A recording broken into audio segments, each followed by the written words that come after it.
Welcome back to our channel, guys. Today is a beautiful sunny day, and I am absolutely thrilled to sit down with all of you to unpack the latest insanity unfolding in Fairmont Crest. Grab your coffee, get comfortable, and let's dive right into the deep end of the drama because things are getting incredibly intense and deeply psychological.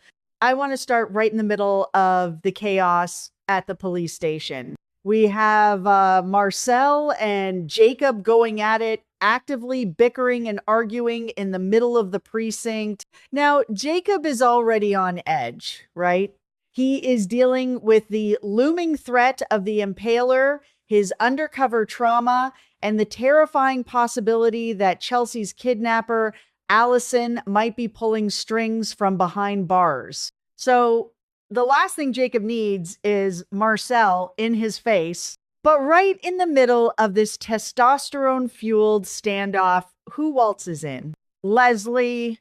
And guys, she doesn't just walk in, she struts in, absolutely oozing this manufactured, untouchable confidence. Jacob literally groans, hoping to high heaven that she isn't there to cause more trouble. But this is Leslie we are talking about. Trouble is her middle name.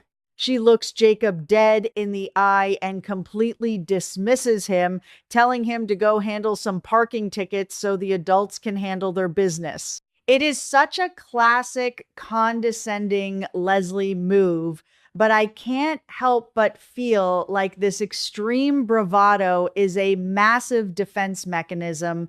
She turns her attention entirely to Marcel and drops an absolute bombshell of a line. She looks at this man, the same man she just officially dumped in her hotel room not that long ago, and tells him that him ruining their relationship is practically a crime. I mean, the sheer audacity of this woman.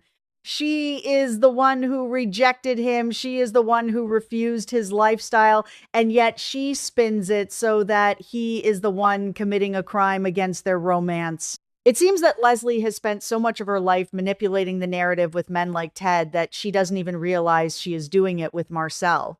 She flat out tells him that while she has absolutely no desire to live on his shabby, rundown boat, she still desperately wants to maintain this freaky, weird, passionate relationship they have going on. Marcel, to his credit, doesn't immediately fold. He stands his ground, looking at her with this mix of frustration and lingering desire, and reminds her that he is a simple man who just wants simple things out of life. He doesn't want the high society drama, the country club whispers, or the endless mind games. But Leslie, ever the seductress, leans in and promises him that she can absolutely blow his mind and make him mesmerized if he just agrees to follow her lead. Jacob is literally standing there shaking his head at the absolute absurdity of this toxic mating dance, and honestly, I am shaking my head right along with him. They leave the station together, and something about this doesn't sit right with me. Why is Marcel giving in so easily? Is he just that captivated by her, or is he playing a longer game? They make it back to her hotel room, and the tension is palpable. The door closes, the coats come off, and they immediately start getting heavy, cuddling and touching. It feels like a classic Leslie victory. She batted her eyelashes, made a bold declaration, and got her man back into her bed. But then, right as things are heating up, Marcel does something that completely shifts the power dynamic. He stops. He physically pulls back and looks at her, and he demands that she beg him. He tells her that he has pride, he has self-respect, and if she actually wants him back in her life, she is going to have to prove it. She can't just snap her fingers and expect him to fall in line like a lapdog. Now, if you know Leslie, you know that her ego is her shield. She actually bursts out laughing at the suggestion. She tells him point blank that she is never going to get on her knees, she is never going to grovel, and she is certainly never going to lower herself to beg any man for anything. For a second, I thought the whole reconciliation was going to blow up right then and there. I keep coming back to this idea that Marcel knew exactly what he was doing by asking her to beg. He knew she wouldn't do it, but he needed to shatter that arrogant facade she walked into the police station with. He needed to remind her that he is not Ted Richardson. He is not going to just take whatever scraps of affection she throws his way when she feels lonely. And then the most incredible thing happens. Leslie playfully mocks his voice, teasing him, but then she sits down on the edge of the bed next to him. The walls come down, the bravado vanishes. She looks at him and issues a genuinely sincere apology. She apologizes for disrespecting him, for treating his lifestyle like a joke, and for making him feel less than. Guys, I was legitimately shocked. We so rarely see this raw, unfiltered vulnerability from Leslie. She confesses that she has never in her entire life met a man who was actually willing to commit to a serious relationship with her the way he is. She brings up a guy from her past, Alan. She tells Marcel that Alan only ever tolerated her presence. He accepted that she was around, but he never actually wanted her there. He never craved her company. And then she delivers a line that absolutely broke my heart. She says that Marcel, unlike anyone else, actually makes her feel likable. He makes her feel worthy of being loved. And she realizes she doesn't want to lose that feeling. Maybe I'm overthinking this, but this is a massive psychological breakthrough for Leslie. Her entire obsession with Ted has been rooted in the fact that Ted always treated her like a dirty secret. Ted hid her. Ted chose Nicole. Ted chose Shanice. Leslie has spent years fighting for a man who merely tolerated her as a side piece. Marcel is offering her front and center devotion, and for the first time, she is actually recognizing the value in that. Marcel looks at her, seeing the absolute sincerity in her eyes, and softly says, "That's more like it." He doesn't need her to grovel on the floor. He just needed her to be real with him. He needed her to drop the act. He leans in, kisses her right there on the bed, and they finally consummate this messy, emotional reconciliation. It is a deeply intimate moment, a real merging of two incredibly damaged but passionate people who are trying to figure out how to fit into each other's complicated lives. After the physical intimacy, the reality of their stark differences comes right back to the surface in the most hilarious and metaphorical way possible.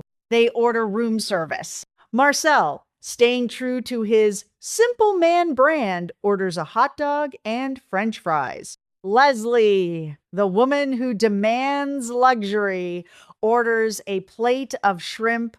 When the food arrives, Marcel immediately starts complaining about his hot dog, looking over at her gourmet seafood with total envy. He actually asks if he can try one of her shrimp. Leslie just looks at him, totally amused, and teases him, saying, "I don't know, baby, but your hot dog looks really good." This banter over the room service is such a perfect encapsulation of their entire relationship. They are from two completely different worlds. He is a hot dog and fries kind of guy. She is a shrimp and champagne kind of woman. Can they actually make this work long term? I might be wrong, but I think this food exchange shows that they are willing to share, willing to compromise, and willing to find humor in their differences rather than letting those differences tear them apart. It is a lighthearted, domestic moment that proves they have a genuine connection beyond just the physical attraction. But Marcel isn't completely letting go of his dreams. While they are eating, he makes a new pitch. he doesn't ask her to move onto the boat full time anymore. Instead, he asks her to just give him one day. He invites her to come out on the boat when the weather is beautiful, to spend just a single day enjoying the yacht life with him before she completely writes it off. He promises her that he will show her a completely different romantic scenery, a newer horizon that she has never seen from her penthouse views in the city. What if this boat trip is the ultimate test of their relationship? If Leslie can get on that boat, let her hair down, and actually enjoy the simplicity of the water with him, it could cement them as a real endgame couple. But there's a chance that this boat trip could go terribly wrong. We can't forget that Marcel locked something mysterious in his desk at work earlier. Does it have to do with the boat? Is he hiding something out on the water? The truth might be more complicated than it looks, and I am highly suspicious that this romantic getaway might uncover some hidden secrets about who Marcel really is. Meanwhile, we have to talk about Ava's reaction to all of this. Eva has been incredibly harsh on her mother lately, delivering some brutal, tough love about how Leslie was tossing aside a good man because she was stubbornly holding out for a fantasy with Ted. But now that Leslie and Marcel have reconciled, Ava is actually feeling a profound sense of relief and happiness for her mom. Eva sees that after all the trauma, all the mistakes, and all the desperate pining, her mother has finally found a man who truly values and cherishes her. Eva's approval is actually a huge deal. It signifies a potential healing in their fractured mother-daughter dynamic. If Leslie is finally in a stable, loving relationship where she feels respected, she won't be spiraling out of control and dragging Eva into her emotional messes. Eva can finally focus on her own life, her own recovery, and her relationship with Isaiah without constantly having to parent her own mother. But guys, this is Fairmont Crest. Happiness is usually just the deep breath before the plunge. While Leslie is currently wrapped in Marcel's arms, eating shrimp and planning boat trips, we know that Ted is still out there. Ted didn't answer the door when Leslie left that champagne. But what happens when Ted finds out that Leslie has truly moved on? Will his ego be able to handle it? And what about Marcel's hidden secrets? I am telling you, we need to keep our eyes glued to this storyline because the fallout is going to be absolutely spectacular. Let me know what you guys think in the comments below, and I will see you in the next breakdown.